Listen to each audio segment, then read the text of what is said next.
côté de la liberté. C'est gâté, c'est fini. Hein. Abana, peu.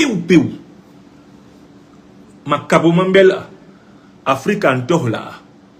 Abana, peu. Gassi, hein, Amien, Kemet, Chimfeto. Ouais. Monsieur Macron, est-ce qu'on peut lancer la chaîne, on peut lancer l'émission sur Franklin Nyamsiwa Cameroun, YouTube, l'Afrique des libertés. Macron, soyez courageux, tolérez que je parle. Sinon, vous m'obligez à reposter l'émission téléchargée après. Bon, je commence le programme.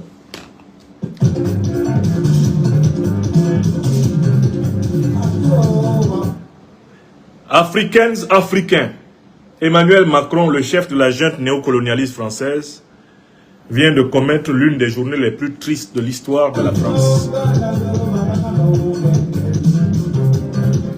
Je vous salue depuis la capitale de l'Afrique des libertés, Bamako, au Mali. Et ce soir, je voudrais spécialement vous parler, d'un épisode honteux, ubuesque, pitoyable, par lequel le plus piteux des chefs d'État de la 5e République française vient d'humilier, eh bien, la République française, il vient d'humilier la République française, eh bien, au tribunal administratif de Paris. Macron vient d'humilier la République française au tribunal administratif de Paris. Si vous voulez savoir comment, je vous invite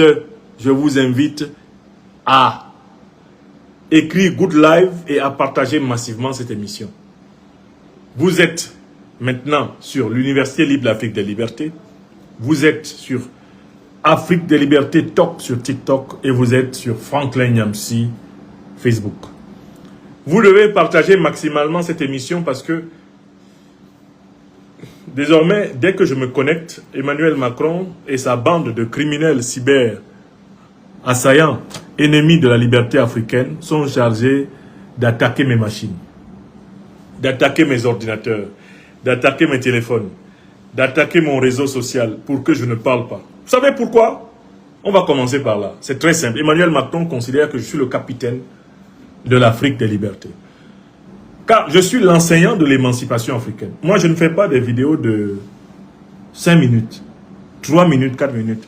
Ça fait plus de 30 ans que j'enseigne à mon peuple pendant 3 heures, 4 heures, 5 heures de temps. Il m'est même arrivé de faire une vidéoconférence pendant 5 heures de temps pour parler aux Africains.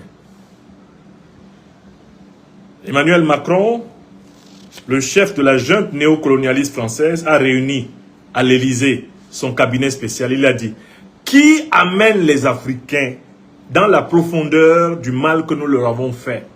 Et qui c'est qui les aide à se relever de cette méchanceté multiséculaire que nous leur avons fait subir? Donnez-moi les noms de ceux qui amènent les Africains à reprendre confiance en eux-mêmes. Donnez-moi les noms de ceux qui amènent les Africains à aimer l'Afrique.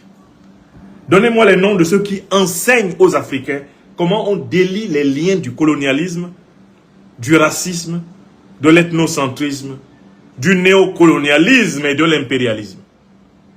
Dites-moi qui a écrit en Afrique ces derniers temps un livre qui démystifie complètement l'opération criminelle de l'OTAN, déguisée derrière un soi-disant terrorisme djihadiste et qui n'est rien d'autre qu'une tentative de recolonisation du continent africain. Donnez-moi le nom de celui qui a fait ce travail en profondeur. Les conseillers de Macron sont allés en enquête et ils ont agi en conséquence. Ils ont mené une enquête, ils ont dit, bon, beaucoup d'Africains défendent l'Afrique, mais il y en a un qui enseigne la défense de l'Afrique. Beaucoup d'Africains ont un mot à dire contre la politique néocolonialiste de la France en Afrique. En général, ils disent ce mot en 5 minutes, en 10 et en 15. Après, ils sont essoufflés. Mais il y en a un qui peut passer une soirée entière à expliquer aux Africains les arcanes de la dédomination. C'est qui? Il y en a un qui n'a pas peur que ses téléspectateurs à un moment donné soient fatigués, aillent dormir. Et ils continuent à parler. Même quand les gens dorment, ils parlent. C'est qui? Il y en a un qui ne cherche pas le buzz. Il n'est pas dans les histoires de cul. Il n'est pas dans les histoires de un tel artiste n'a pas aimé un tel. Il n'est pas dans le buzz. Il n'est pas dans ce qu'on appelle au Cameroun le diapap. Il ne cherche pas les voix. C'est le type qui, quand il allume ses caméras, enseigne. Macron a procédé, chère Véronique Tiki, à une analyse totale. Et il a conseillé, il a interrogé tous ses conseillers. Vous savez ce qu'ils lui ont dit? Et on dit, il y a un type là. Les panafricanistes sont des durs. Mais il y a un type là. L'enseignement qu'il est en train de donner à son peuple, wallahi billahi ta'ala, crénon de crénon, Jésus-Marie-Joseph, lui, il déracine notre domination à la source. Parce qu'il prend tout le temps d'expliquer à la communauté africaine les racines de la domination occidentale, les racines de la faiblesse africaine et les racines de la renaissance africaine. C'est à cause de ce travail patient et passionné que j'ai été élu par Macron capitaine de l'équipe des déconstructeurs du néocolonialisme français. Et c'est à ce titre que Macron a décidé de m'administrer un traitement de choc. Il a dit, je suis là, on va s'en occuper. On va s'en occuper sérieusement. Alors, Macron, il a d'autres raisons de m'en vouloir. Il m'en veut parce que je suis en France ce qu'il n'a pas pu être. Je suis la manifestation incarnée de son non-être. Ce garçon a échoué plusieurs fois le concours d'entrée à l'école normale supérieure où il pensait préparer le concours de l'agrégation de philosophie. Pour être professeur agrégé de philosophie comme moi, il a échoué. Et dans la psychologie raciste de l'occidental, mal cultivée, ne pas réussir à un concours auquel des Africains ont réussi est une humiliation. Donc Macron a un problème particulier avec moi. C'est en pensant en moi qu'il a dit que les panafricanistes étaient des pseudo-intellectuels. Le problème de Macron, c'est que j'ai le doctorat français et lui, il ne l'a pas. Agouébeyo, comme on dit en Bassa, Agouébeyo. Hein? Non, le problème de Macron, c'est que moi, j'ai le doctorat français, lui, il ne l'a pas. Il va peut-être essayer de l'avoir maintenant en honoris causa, si on ne lui a pas encore donné. Le problème de Macron, c'est que lui, il voulait être professeur agrégé français de philosophie. Voilà, il a échoué. Macron a vu quoi? Il est tombé. C'est-à-dire que quand il a voulu être professeur agrégé de philosophie, les maîtres de la philosophie française ont dit non, pas toi. Il a un problème avec moi. J'incarne toutes ses défaites.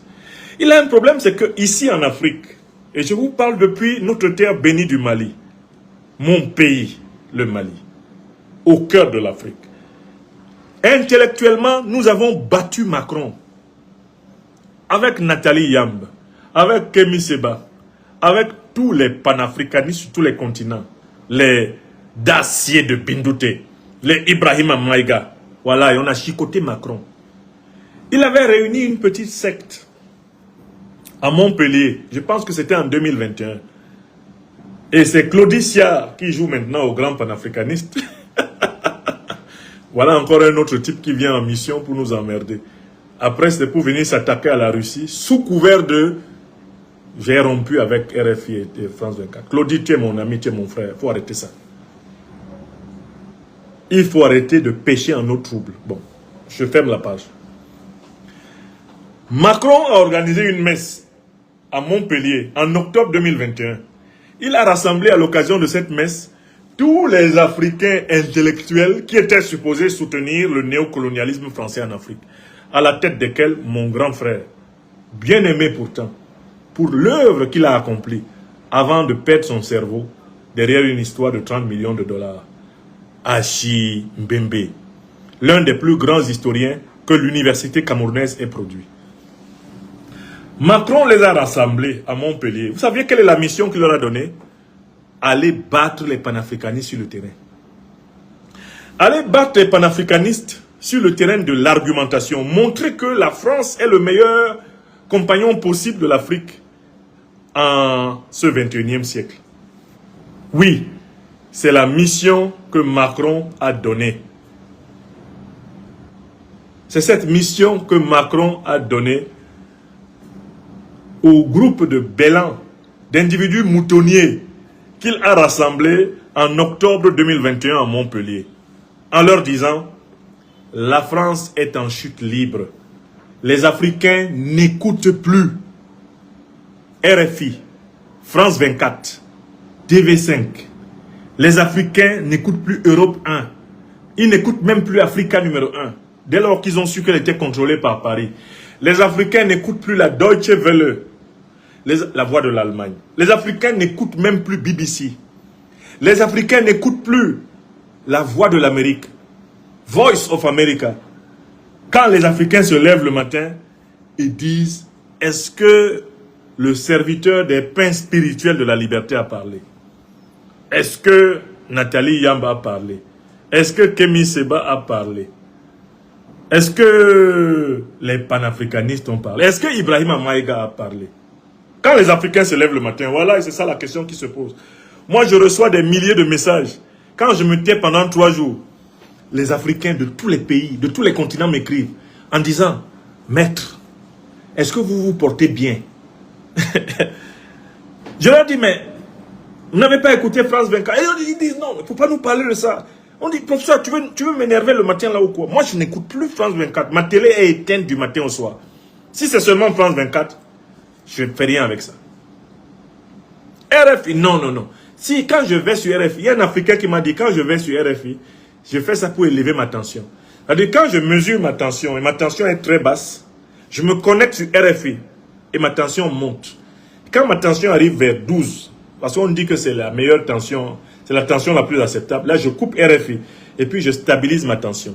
Quand ma tension redescend, je branche pour écouter France 24. Quand j'arrive sur France 24, ma tension remonte. Je coupe France 24. Si ma tension baisse encore, je branche pour aller sur LCI.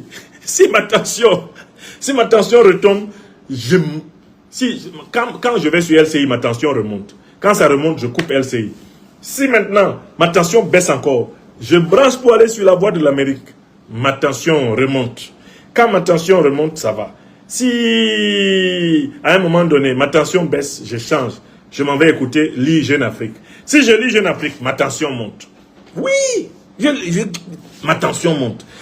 Voilà. Et écoutez, Africaines et Africains qui souffraient de problèmes de baisse de tension, je vous conseille une seule méthode. Allez écouter les médias néocolonialistes français.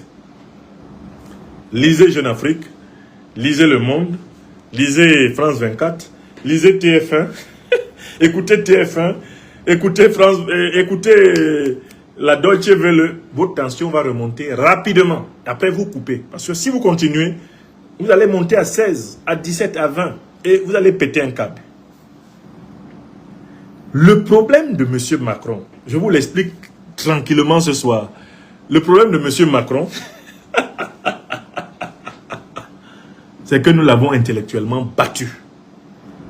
Et bon, c'est un homme qui n'est pas seulement battu intellectuellement. Hein. Il a d'autres terrains sur lesquels on le bat souvent. Nous tous, on a vu. On a vu un Français le battre. On l'a vu même battu publiquement par sa femme. Du moins, sa femme. Appelons-la ainsi. On a vu. Là, Macron, c'est un homme politique battu. Il a été battu par sa propre majorité qu'il a abandonné au Parlement. Et le gars, il n'a plus de majorité au Parlement. C'est un président sans majorité. Il gouverne avec le 49-3. Et il est même battu par la magistrature française. C'est-à-dire que quand le gars envisage de me punir, au lieu de me traîner au tribunal en disant voilà, il a porté atteinte à la nation française, il a porté atteinte à la défense française, il a, oh là là, il a porté atteinte à la diplomatie à cause de Sylvain Ité qui ne sait même pas écrire la langue française. Parce que dans tout ça, Macron m'en veut parce qu'il a envoyé Ité vers moi. J'ai frappé Ité. Ité est tombé, il a pleuré. Vous savez, vous connaissez au quartier les petits frères là. Vous connaissez les petits frères qui vont chercher la bagarre en comptant sur leurs grands frères. Nous à Douala Bassa, nous on a grandi dedans. Tu marches, tu passes au quartier, il y a un petit, un mingri, comme on l'appelle chez nous. Hein? Mais comment il s'appelle l'autre là. Sylvain Ité, c'est un mingri. Hein. C'est un mingri de Macron. Je passais. Je ne lui ai rien dit. Le gars, il vient. Au quartier, c'est comme ça. Hein. Il y a des petits là. Lui-même, c'est un fréluquet. C'est un léger. Hein. Il s'en va provoquer les grands. Quand un grand lui donne une taloche, chez nous, à Abidjan, on appelle ça un cocota. Il s'en va dire à son grand frère. On m'a tapé. C'est Sylvain Ité. Monsieur est sorti. Il a dit que l'eau du Niger, c'est l'Union européenne qui donne l'eau au Niger. Il a insulté les Africains du matin au soir. Je suis sorti une seule fois. Je l'ai rincé propre. Le gars allait appeler son grand frère Macron. Il a pris son téléphone rouge, il a appelé Paris. Allô, monsieur le président, il y a un type, il est professeur agrégé de philosophie à Rouen. Il m'a défoncé sur LinkedIn, il m'a défoncé sur Facebook, il m'a défoncé sur YouTube. Et je suis à court d'arguments parce qu'il a démontré que je ne sais même pas parler français, alors que je suis ambassadeur de France. Le président Macron, faites quelque chose. Macron lui a dit qu'il va l'aider. Il l'a envoyé porter plainte contre moi. Et dire que moi je l'ai diffamé. Alors que cet individu incongru de Sylvain Ité est l'ambassadeur le plus bête, le plus analphabète, le plus inculte, le plus imbécile que la France, à ma connaissance, ait jamais envoyé en Afrique. Donc, j'ai donné une fessée à Ité. Vous connaissez les petits là, quand vous les fessez, ils sont venus chercher les problèmes. Hein. Il s'en va chercher son grand frère. Il allait chercher Macron. Le problème de Macron, c'est que Macron m'est intellectuellement inférieur. Dans la hiérarchie académique française, Macron ne peut pas s'asseoir sur la même table que moi. Oui! Là où moi, j'ai réussi, il a échoué. Non, il a échoué. Allez demander à Charles Gave. Charles Gave connaît le parcours de Macron. C'est à coup de sueur que ce gars-là a été introduit à l'ENA, à la section des finances, et il doit sa carrière aux sionistes de la famille des Rothschild. C'est ce qu'il est, Macron. C'est un individu préfabriqué. Et d'ailleurs, c'est pour ça qu'il a des discours contradictoires. Macron peut vous dire, le ciel est bleu à midi, alors que le ciel est encore bleu à midi, une dit, ah, il pleut. C'est Macron. Ce sont des individus mal formés, déformés. Bref, des individus réformés et qui ont été parachutés dans leur position sociale. C'est ça, Macron. Donc, j'ai eu à la fois le malheur, que dis-je, et le bonheur d'être choisi par Macron comme étant sa bête noire. Il me persécute sans interruption depuis 2021. Ce gars-là, il ne m'a pas lâché la semelle une seule fois. Moi, j'ai été naturalisé citoyen français en 2001-2002. Jacques Chirac était président.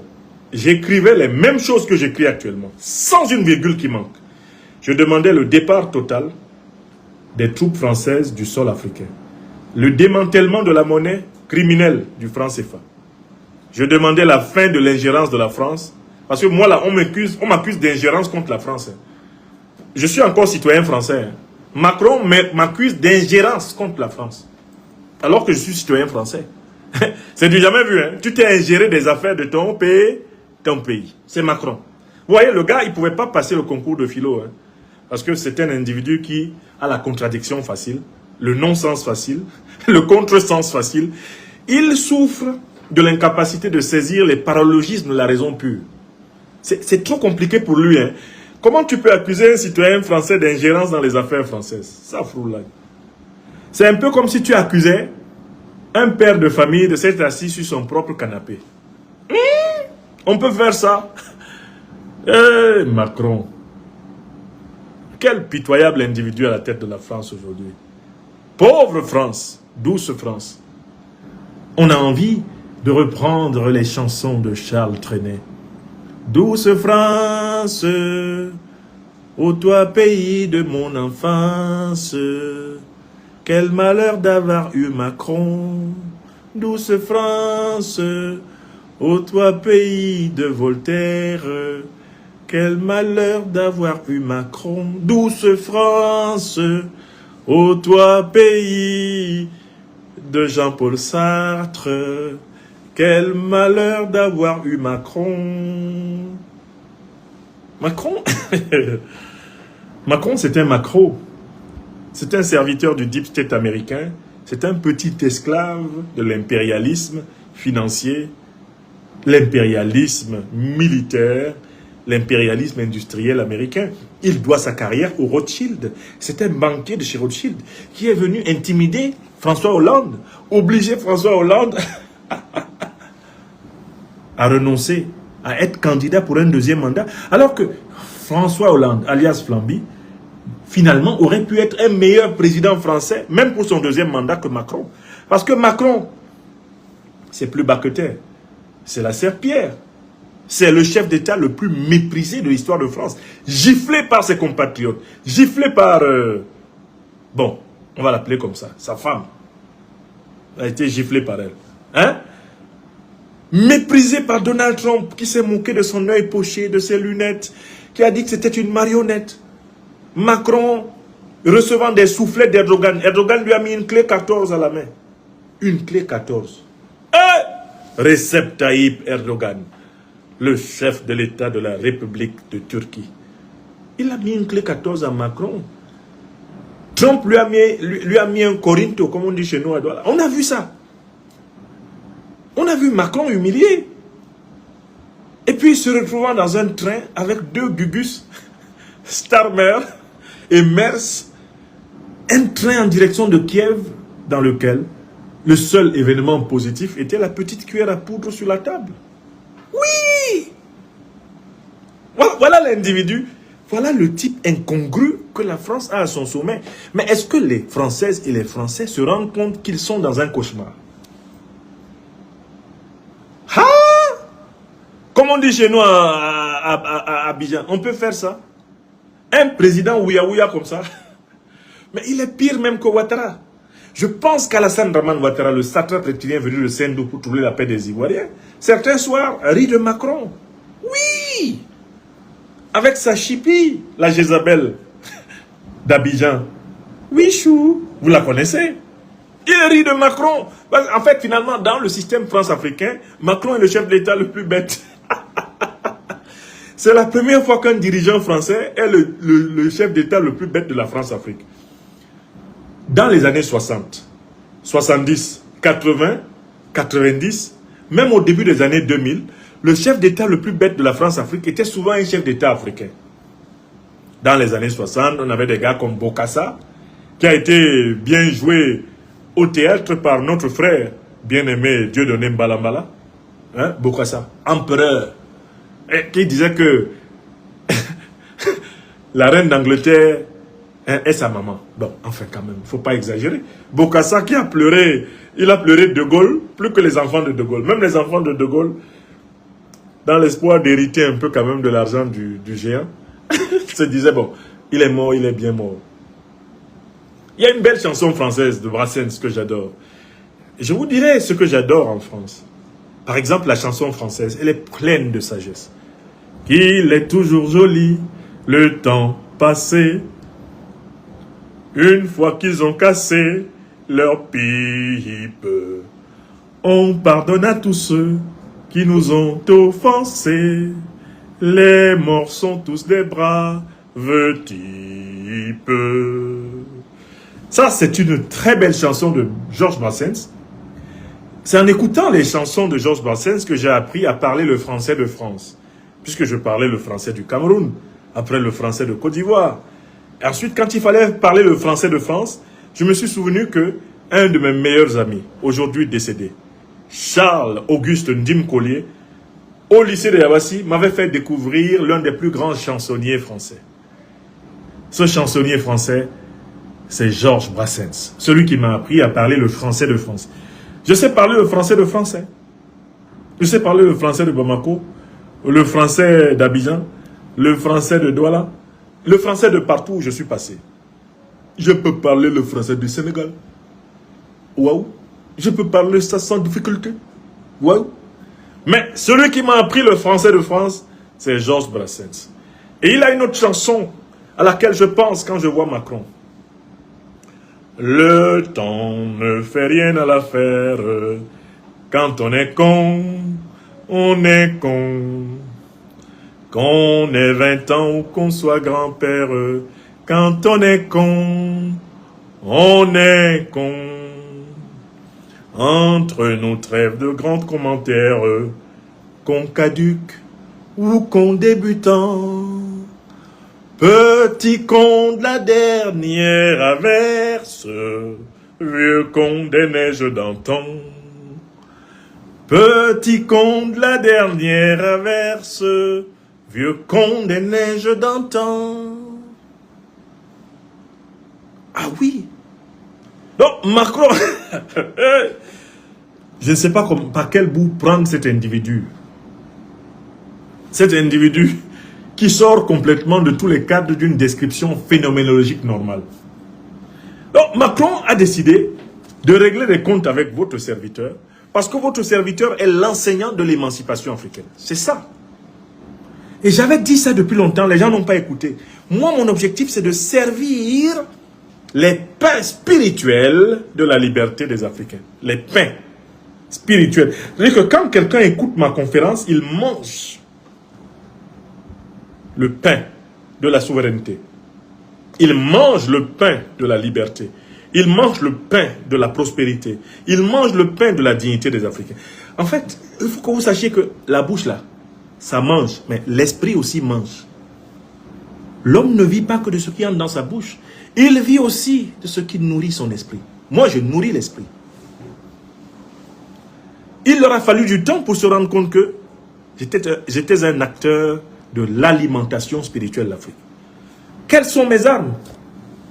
La pensée, la méditation, la prière. Quelles sont mes armes?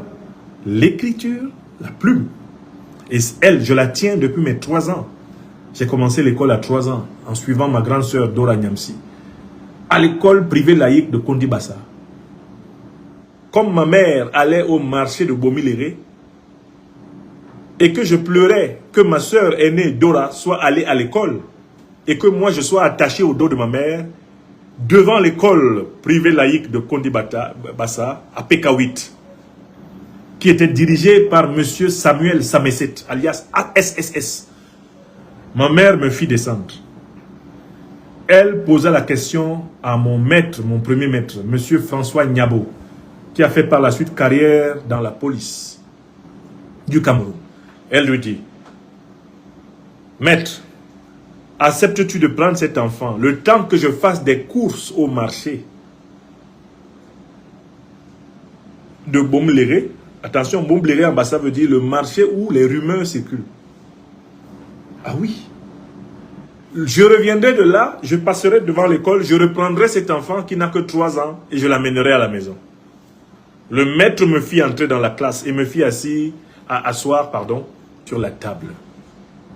Sur cette table d'école, le maître me donna de la craie et une ardoise. Je crois qu'on travaillait ce jour-là sur la lettre L, si je ne m'abuse. La lettre L. Au cours préparatoire. J'avais 3 ans. Le maître me fait asseoir sur sa table et me donne une ardoise et la craie.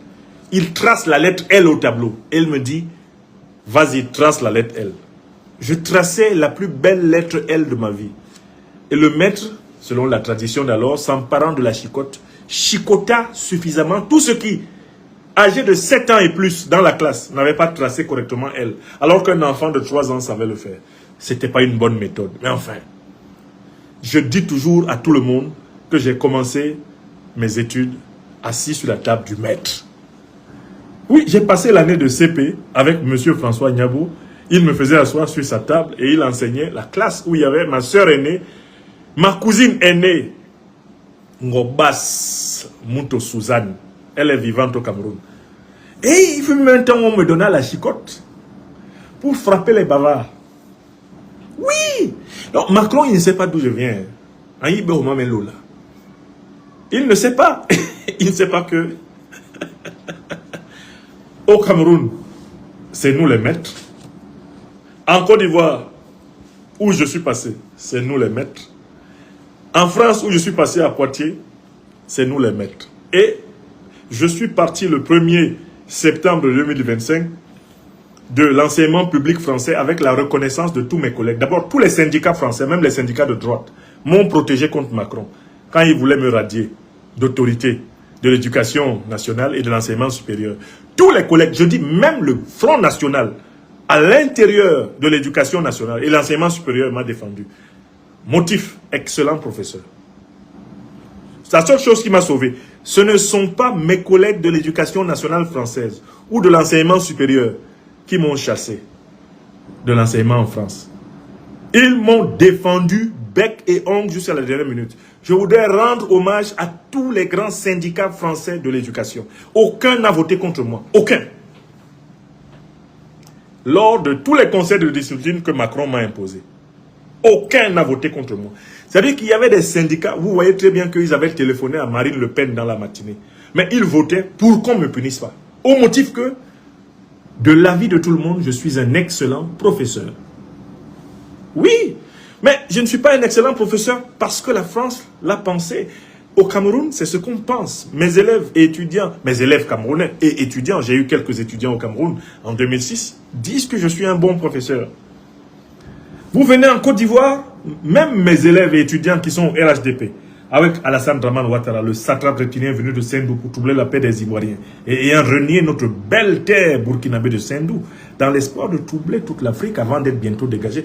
Même mes étudiants et mes élèves, mes anciens étudiants et élèves en Côte d'Ivoire, qui sont RHDP, ils disent attaquer le professeur sur autre chose. Si c'est pour le professeur là, voilà, il est fort.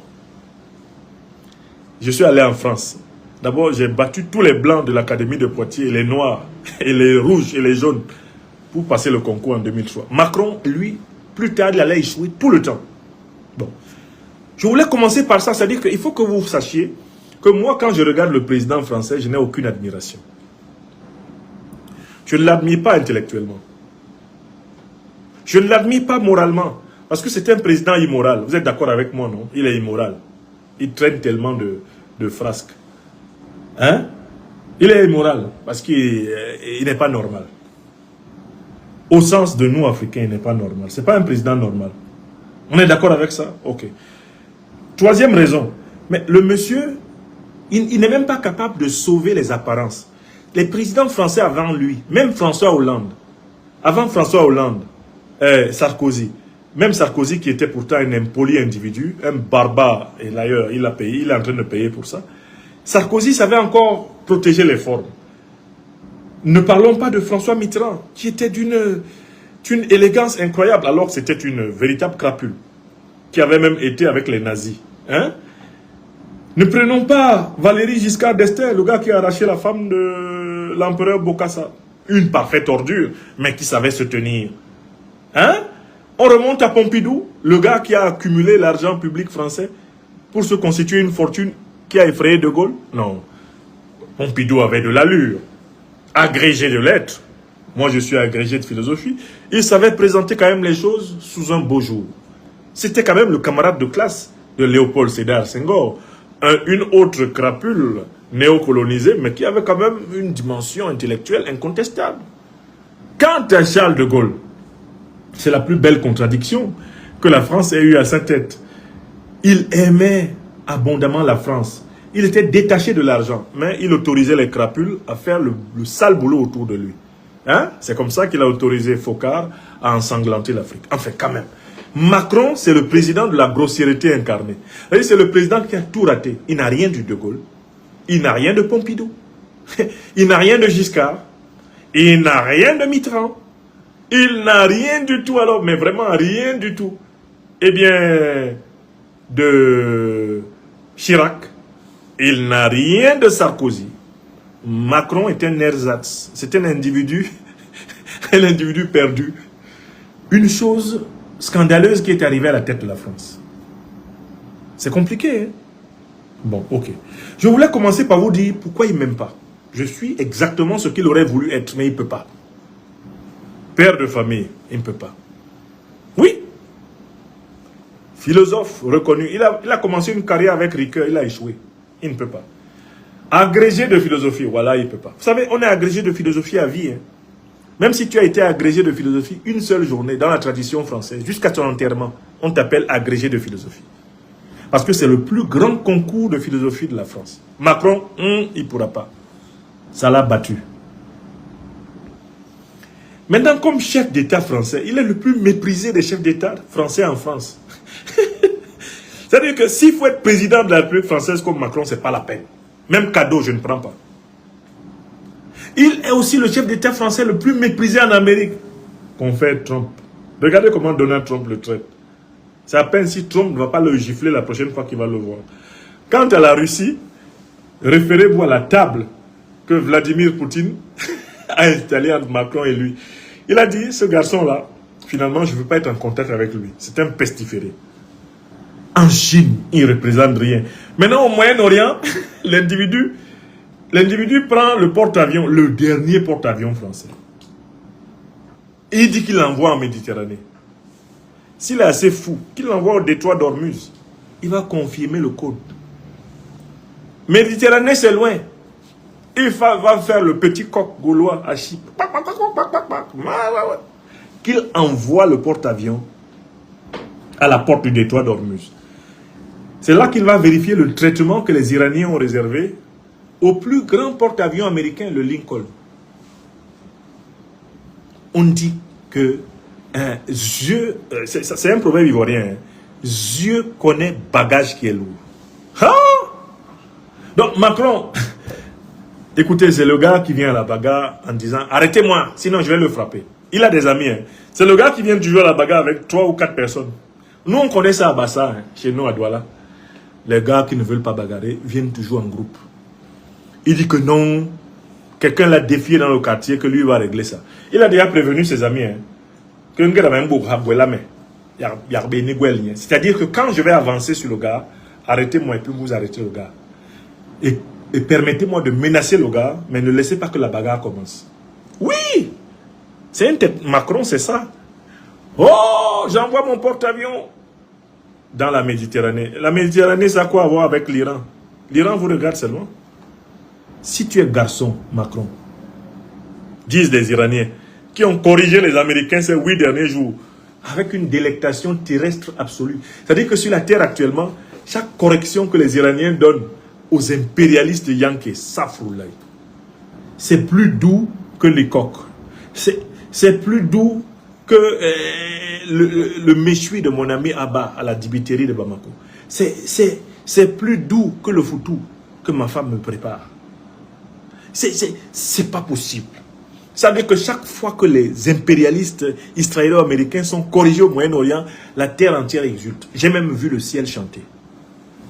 Et c'est là où Macron, oh, il arrive, cocorico, cocorico, j'arrive avec mon porte-avions. Qu'est-ce que la France a fait pour avoir un tel... Waouh, c'est pas possible. Macron, vous allez avec le porte-avions de la France pour qu'on le détruise ou quoi? Bon, c'est vrai qu'il était bon pour la casse depuis un moment. Le porte-avions français était bon pour la casse depuis un moment. Mais n'obligez pas les Iraniens à le casser. Tout le monde l'a supplié. Dominique de Villepin lui a dit, ne faites pas ça, on sera humilié. Mélenchon lui dit, ne faites pas ça, on sera humilié. Il n'écoute pas. Il dit qu'il va envoyer le porte-avions là-bas. Il vient à Chypre, avec sa coiffure surnaturelle, et il fait le malin. Le petit Macron, et qui est venu caresser la tête de Roch-Marc Christian Kaboré à Ouagadougou, il lui a porté malheur. Le monsieur a été renversé après. Partout où il passe, le pouvoir trépasse. Oui. Bon, je tenais quand même à m'arrêter un peu pour vous dire qui est mon adversaire. Mon adversaire, ce n'est pas le petit ministre de l'économie d'une France en déclin économique. Mon adversaire, ce n'est pas le petit ministre de l'Intérieur qui reçoit les ordres de l'Élysée et obéit le doigt sur la couture. Ils sont petits pour moi. Mon adversaire, c'est Macron. Macron me considère comme son principal opposant africain. D'ailleurs, il avait instruit des juges de m'infliger des années d'inéligibilité parce qu'il craignait que je sois candidat à l'élection présidentielle française. Oui, c'est ça le problème. Macron se dit, ce gars-là, il peut nous faire le coup d'Obama. Même si je n'aime pas Obama du tout. Après ce qu'il nous a fait. Mais Macron, il me voit comme un gars qui peut réussir à unifier l'électorat français républicain de gauche, l'électorat français, origine de l'immigration maghrébine, et l'électorat africain. Parce que c'est nous qui faisons les enfants hein, dans tout ça. Actuellement en France, ce sont les Africains qui font les enfants, ce sont les Arabes de nationalité française qui font les enfants, et ce sont les traditionalistes français qui font des enfants. Les autres croient que l'utérus est dans la voie anale. Oui! L'heure de la vérité a sonné. Oh, il n'y a pas d'utérus dans la voie anale. Si tu déposes le sperme là-bas, ça ne donne pas d'enfant. C'est connu. C'est pour cela que certains viennent dire aux Français, soyez prêts à sacrifier vos enfants pour la guerre. Ils n'ont pas fait d'enfants. Ça tombe bien. Monsieur n'a pas d'enfants et il veut que nos enfants aillent mourir pour sauver les ukro-nazis, les narcotiques d'Ukraine, à la Zelensky. Bon, dans la première partie de mon propos, je voulais librement vous dire pourquoi Macron me déteste. Il me déteste parce que j'incarne tout le contraire de ce qu'il est. Il m'a choisi comme étant son meilleur opposant africain de France. Parce qu'il me considère comme un présidentiable français. Ce qui ne m'intéresse même pas. La présidence de la République française est un cauchemar. Je plains ceux qui vont y aller. Une puissance déclinante qui a commis des crimes de guerre, des crimes contre l'humanité, des crimes économiques contre plusieurs continents de la Terre. Dans ce 21e siècle, il ne vaut mieux pas être président de la République française. Ça ne m'intéresse pas. Mais j'ai beau dire ça, Macron, il tremble. Mettez-lui une inéligibilité. Mettez-lui une inéligibilité. Mais monsieur Macron, calmez-vous. Bon. Ça, c'est la première partie de mon propos. Je vais entrer maintenant dans une partie qui va se déployer rationnellement. Je voudrais vous rendre compte de cette grande journée. Une très grande journée s'est déroulée aujourd'hui à Paris. Elle s'est déroulée au tribunal administratif de Paris.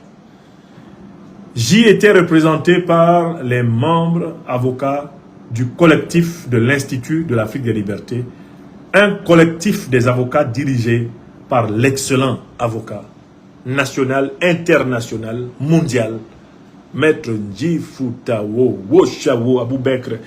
C'est un avocat stratosphérique. Il était flanqué de deux de ses excellents compagnons. Car ils sont tous excellents autour de lui.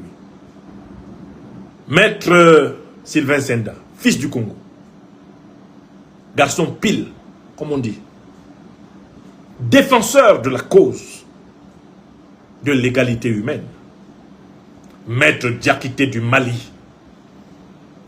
Ils se sont rendus aujourd'hui, ce 9 mars 2026, au tribunal administratif de Paris pour défendre la plainte que j'ai portée contre Macron, Emmanuel, et ses deux ministrons acolytes de l'économie et de l'intérieur, qui se sont permis de geler tous mes biens et tous mes avoirs en France, au motif que je critique la politique africaine de la France. Rien que ça. Critiquer, critiquer. La pensée, la parole. Ouais, dis donc. Je pense, j'écris, je dis. Macron crie. Emmanuel Macron a ordonné à ces deux ministrons, car ce ne sont pas des ministres, ce sont des ministrons. Et Macron est le chef de la junte néocolonialiste française. Il est temps de lui servir tous les qualificatifs qu'il sert aux autres. Il m'accuse des motifs suivants. Atteinte à la nation française. Atteinte à la diplomatie française. Atteinte à la défense française. Et le quatrième motif, c'est atteinte à la sauvegarde de la population française. C'est quand même grave, hein. Moi tout seul que vous voyez là, me voici. Nami 10, mais non nous. Avec ma petite caméra YouTube, ma petite caméra Facebook, ma petite caméra TikTok, sans un pistolet, même pas un lance-pierre, même pas un bâton, seulement mon petit symbole. Quand je suis en Normandie, je tiens le WAS. Et ici, je tiens l'ANC, le principe de vie. Seulement avec ces petites choses-là. J'ai fait tout ça. J'ai fait tout ça. Dieu donnait Mbala, mon frère, pardon, fait un sketch dessus. Atteinte à la nation française. Comment? Parce que je critique la présence militaire française en Afrique. Parce que je critique la domination monétaire du franc CFA en Afrique qui nous a créé tellement de misère. Parce que j'appelle à la fin de l'ingérence de la France dans la désignation des dirigeants français, des dirigeants africains, pardon. Parce que j'appelle à la promotion des civilisations africaines comme socle de référence des institutions africaines. C'est pour ça que je me retrouve dans une catégorie supérieure à celle des terroristes, ou plutôt dans la même catégorie que les terroristes qui ont ensanglanté Paris, tué 130 personnes en France au Bataclan le 13 novembre 2015, parce que la catégorie dans laquelle Macron m'a classé, c'est la même catégorie que les tueurs du Bataclan. Je rappelle que les tueurs du Bataclan étaient des terroristes d'Al-Qaïda de l'État islamique, c'est-à-dire de l'organisation dont Ahmed al-Shara, le président syrien reçu sur tapis rouge à Paris, est le vice-président. Est-ce que vous comprenez le degré de satanicité de Macron? Il m'accuse d'être un terroriste alors qu'il encense le 7 mai 2025 sur le tapis rouge de l'Élysée l'un des pires terroristes recherchés par les Nations Unies. Est-ce que vous comprenez la gravité de ce que Macron fait? Est-ce que vous voyez le tort qu'il fait à la France? Je n'ai jamais blessé, frappé une personne française. Je n'ai jamais... Est-ce que vous savez qu'à l'instant où je vous parle, ils vont se débrouiller pour faire que ça soit autrement? Moi qui suis assis devant vous, mon extrait de casier judiciaire français est vierge. Est-ce que vous le savez? Parce que quelqu'un qui porte atteinte à la nation, atteinte à la diplomatie, atteinte à la défense, atteinte à la sauvegarde de la population, ça doit être quelqu'un quand même qui est, mais pas simplement un délinquant, mais un criminel invétéré, un criminel obsédé. Moi, vous allez maintenant interroger le casier judiciaire du professeur Franklin Nyamsi dans les annales françaises. Je ne suis pas inscrit. Vous savez, l'affaire dans laquelle, quand vous m'avez donné 33 000 euros, quand Macron m'avait coupé mes salaires, j'ai appelé à l'aide. Cette affaire-là, quand vous m'avez donné 33 000 euros, Macron m'a coupé mes salaires pendant 6 mois. Vous m'avez pratiquement donné la même chose. Il n'a pas aimé. Il m'a fait traîner au tribunal et il m'a fait condamner après avoir réchauffé une affaire qui avait été classée. Est-ce que vous savez que cette affaire-là, elle a été jugée? On a prétendu que je dois prendre vos 30 000 euros dans les 35 000 à peu près que vous m'avez donné. Je dois les prendre et les donner au Trésor public français. Ça, c'est du vol. Ils ne m'ont pas donné 5 francs, le Trésor public français. Et ils veulent qu'on leur donne 30 000 euros de l'argent que les Africains du monde entier m'ont donné. C'est ça le verdict. Mais la juge du tribunal de Rouen, qui manipulée par Macron, eh bien, en seconde instance, s'est permise de me condamner. Cette juge-là s'est arrêtée comme ça, elle a dit: je demande que la peine de 30 000 euros d'amende prononcée contre M. Nyamsi ne soit pas inscrite au casier judiciaire.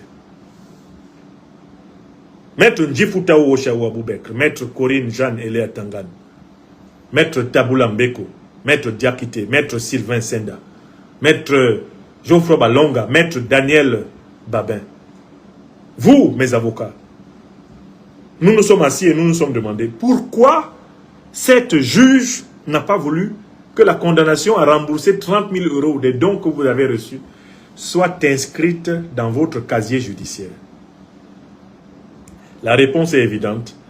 Elle sait que c'est Macron qui l'a obligé à vous condamner et que tôt ou tard, on se souviendra que c'est elle qui est allée aussi loin que de punir un homme privé de ses salaires du motif qu'il a reçu des dons de ses amis.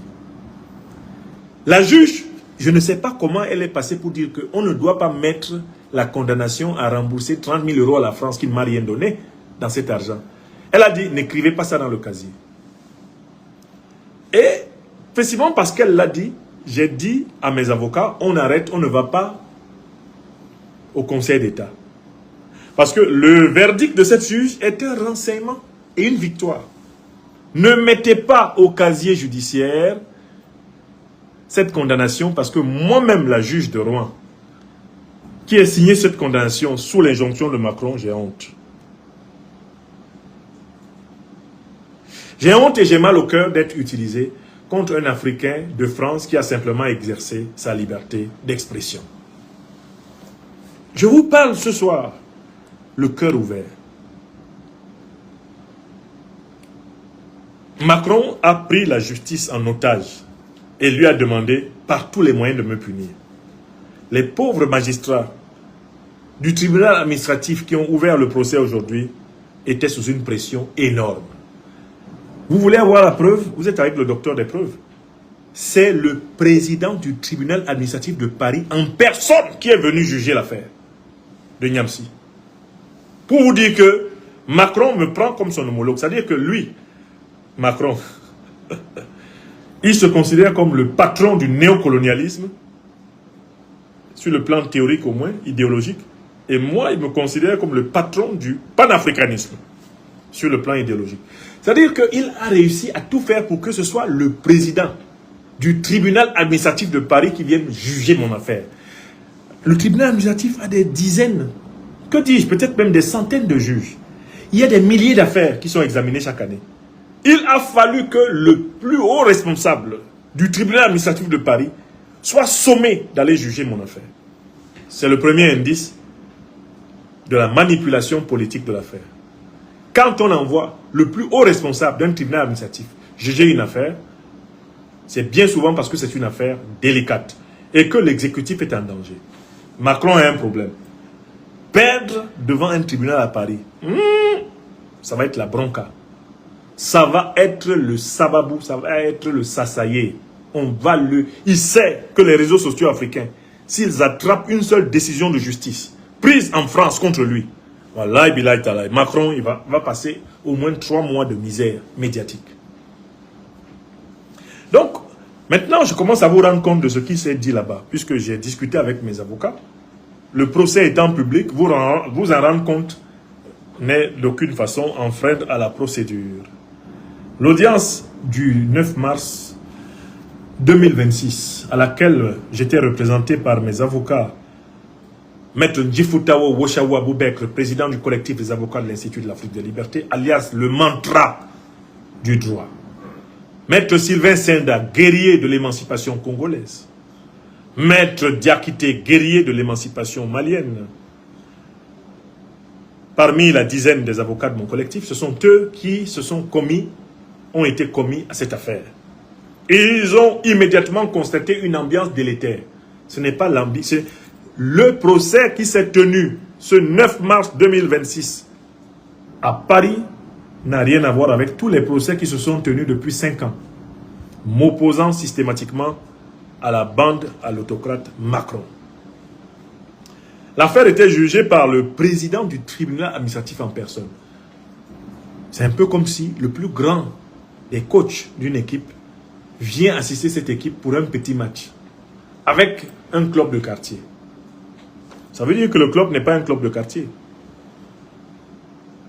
Le juge a lu la plainte que j'ai portée contre Macron à la suite de son arrêté arbitraire du 10 février 2026, gelant mes biens et mes avoirs.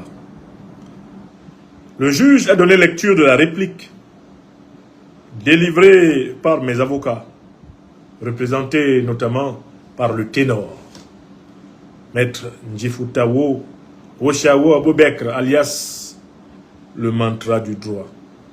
La parole fut donnée à mon avocat, à mes avocats plus largement, en commençant par Maître Abou.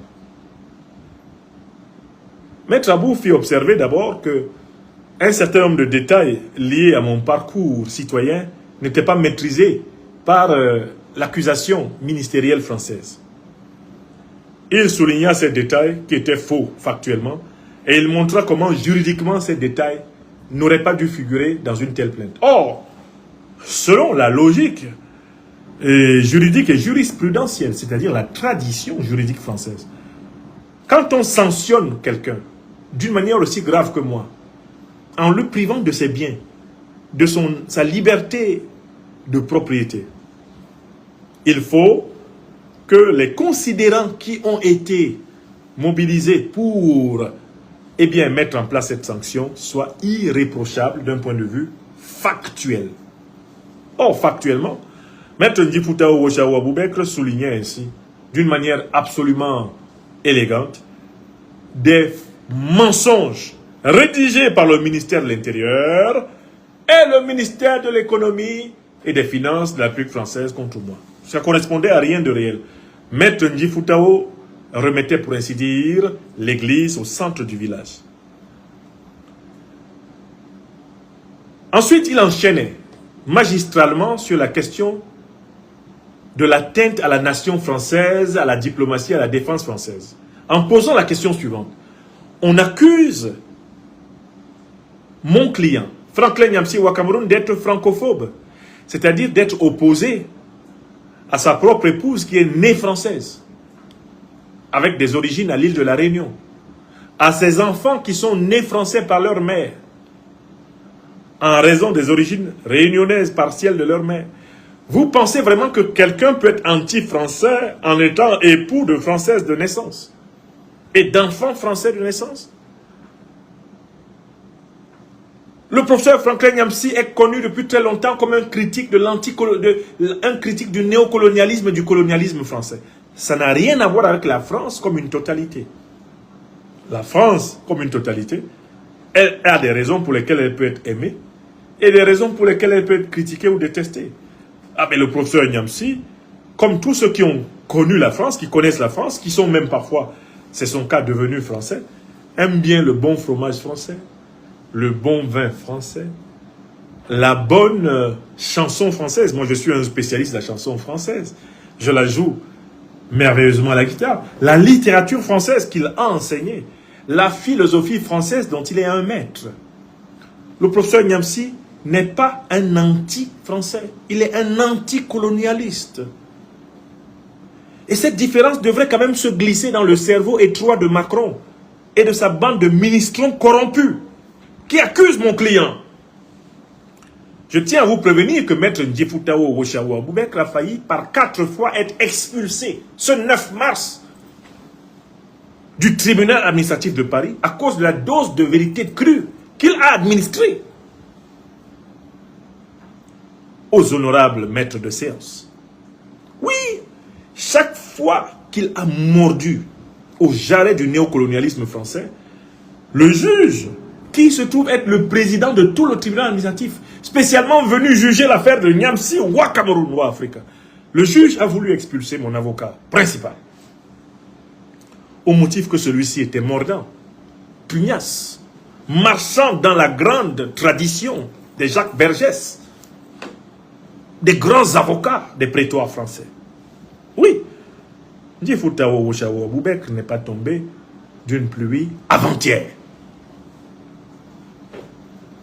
Il sait que quand la vérité, la justice et la solidarité humaine sont en jeu, tout homme véritable doit agir en conséquence. Il le sait. Tous ceux qui sur cette planète Terre sont amoureux de la vérité, de la justice, de la solidarité, amoureux de la maths, savent que quand ces normes universelles de civilisation sont violées, tous les hommes, toutes les femmes de bonne volonté doivent agir en conséquence. Et c'est ainsi qu'a agi Maître Ndjifutao Woshawo Aboubekr. Mon client, a-t-il dit, ne peut pas être francophobe, s'exprimant dans la langue française la plus exquise, et étant par là l'ambassadeur de l'outil d'influence le plus agréable de la France, à savoir sa langue, le verbe de Vaugelas, de Baudelaire, de Voltaire, de Molière, de Racine, la langue dans laquelle excellait Marguerite Yourcenar, la langue dans laquelle nos enseignants, nous les Camerounais, nous enseignèrent.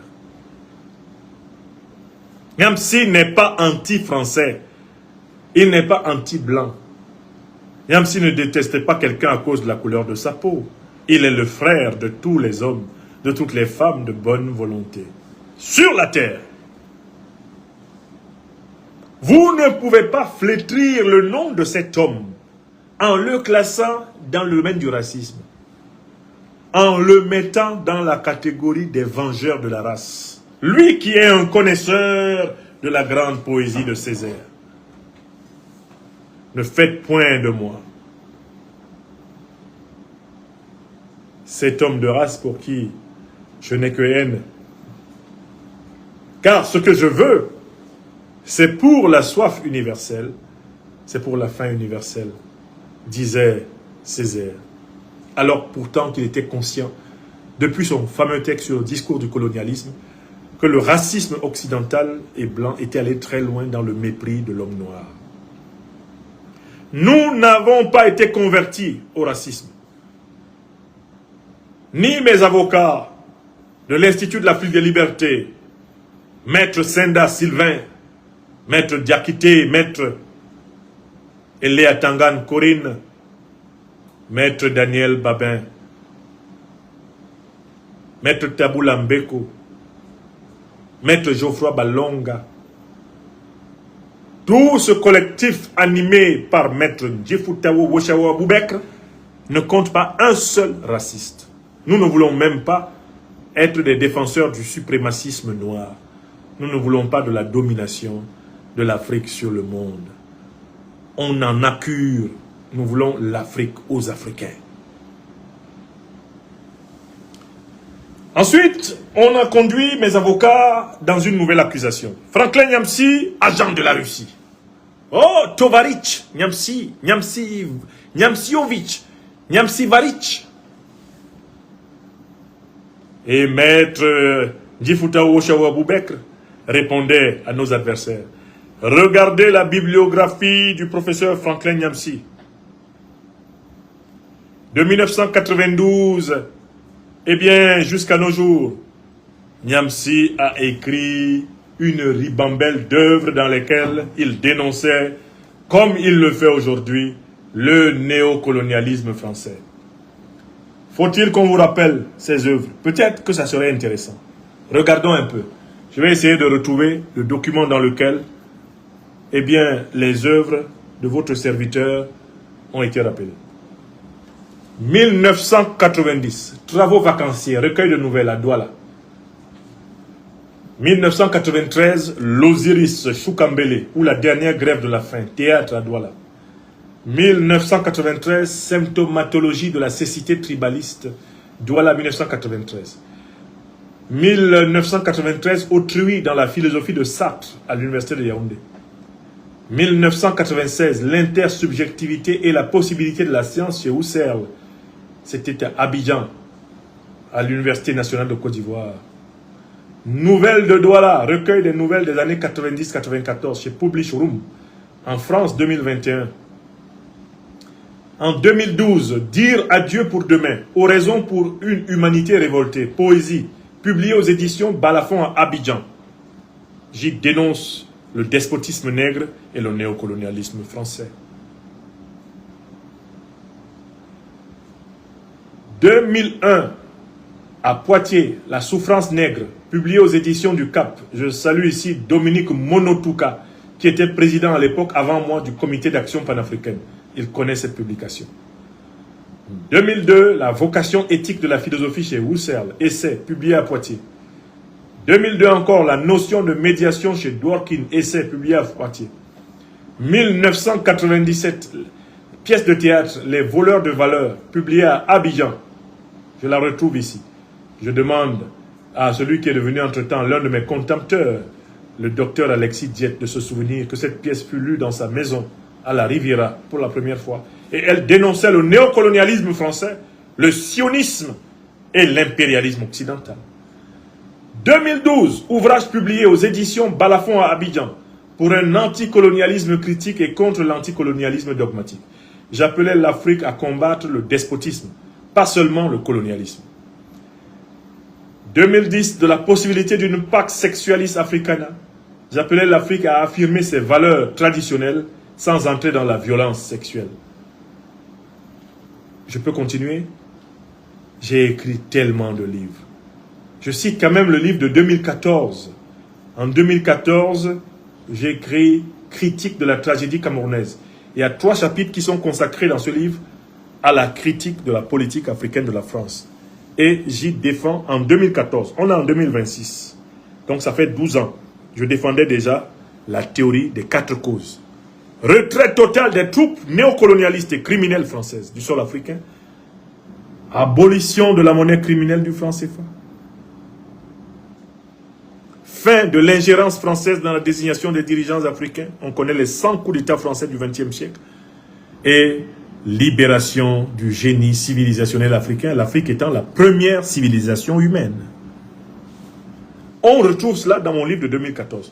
Comment est-il possible, disait alors Maître Ndjifutao Ochawa-Boubekre, alias Maître Abou, que Franklin Nyamsi soit un agent de la Russie, alors que les thèses qu'il défend précèdent le retour diplomatique en force de la Russie sur le continent africain. Le moindre qu'on puisse dire, c'est que lorsque la Russie est revenue en force sur le continent africain, elle a épousé les thèses panafricanistes révolutionnaires, entre autres du professeur Franklin Nyamsi. C'est moi qui ai inspiré peut-être à la limite la Russie. Mais ce n'est pas la Russie qui m'a inspiré, puisque je pensais ce que je pense, longtemps avant que la Russie ne revienne en Afrique. Ndjifutao Ochawa-Boubekre donnait ici la démonstration de l'agneau face au loup, dans la fameuse fable de La Fontaine. Vous connaissez la fable? Vous connaissez la fable ou pas? Voilà un loup affamé, c'est Macron, qui se promène et qui a faim.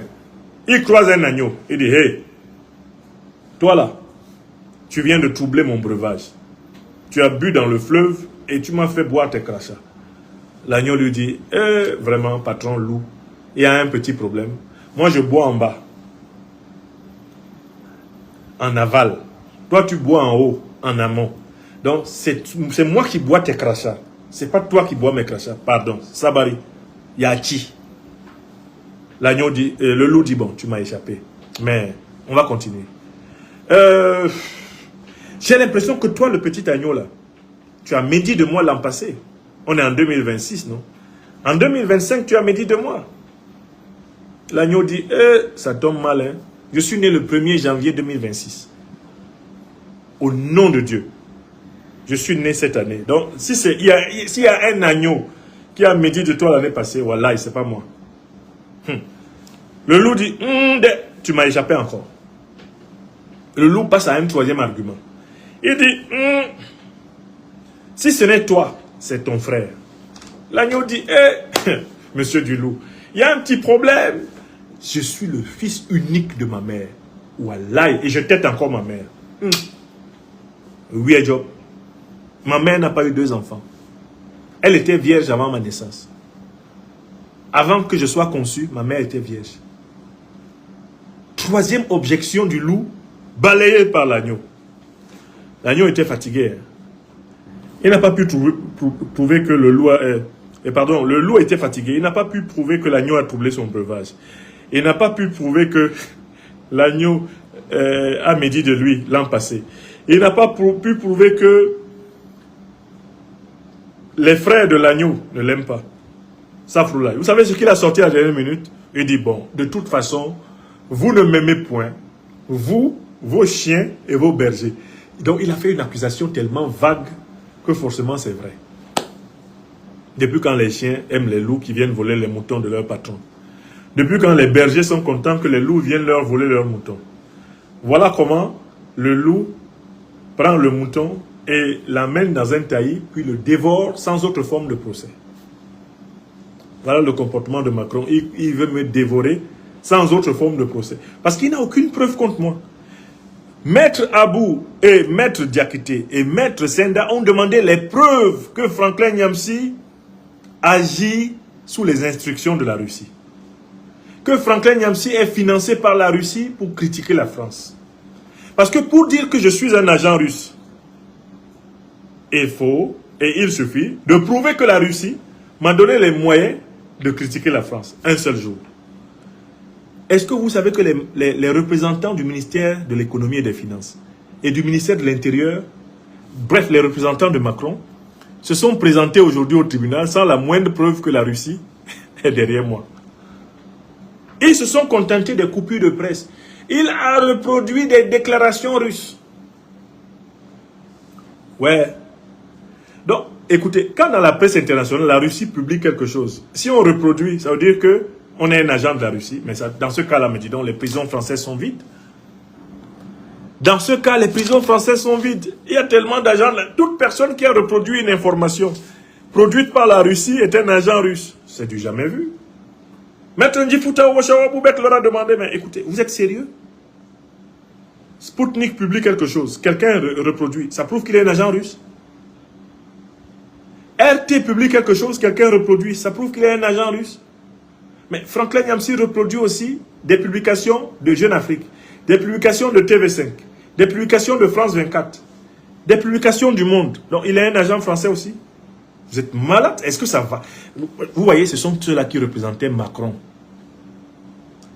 Macron a envoyé la plus haute administration de l'intérieur et de l'économie et des finances pour me combattre au tribunal. Mes avocats les ont massacrés. Maître Ndjifouta dit, donnez-moi une preuve que Vladimir Vladimirovich Poutine, président de la Fédération de Russie, a donné une mission communicationnelle à Franklin Yamsi. C'est difficile. Cherchez une preuve que le Premier ministre du gouvernement de la Fédération de Russie a demandé à Franklin Yamsi de faire quelque chose contre la France. C'est difficile. Cherchez une preuve que, eh bien, Lavrov,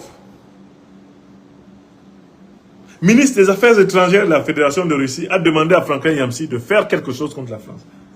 Vous n'avez pas... Écoutez, comment pouvez-vous l'accuser d'être un agent russe alors que vous n'avez pas la preuve qu'il est un agent russe? Bon, vous dites qu'il est un agent de l'Alliance des États du Sahel, mais c'est une absurdité. Il y a des millions d'Africains à travers le monde qui soutiennent l'AES. Franklin Yamsi soutient l'AES. Ça prouve quoi? Le président Goïta ne m'a jamais appelé un jour pour me dire « Va dire ça contre la France. » Au nom de Dieu, je suis au Mali. Il est 22h44 au Mali. Le président Assimi Goïta, qui est à son palais ou chez lui, le président Assimi Goïta ne m'a jamais convoqué un seul jour pour me dire ce que je dois dire contre la France. Et c'est tout son mérite.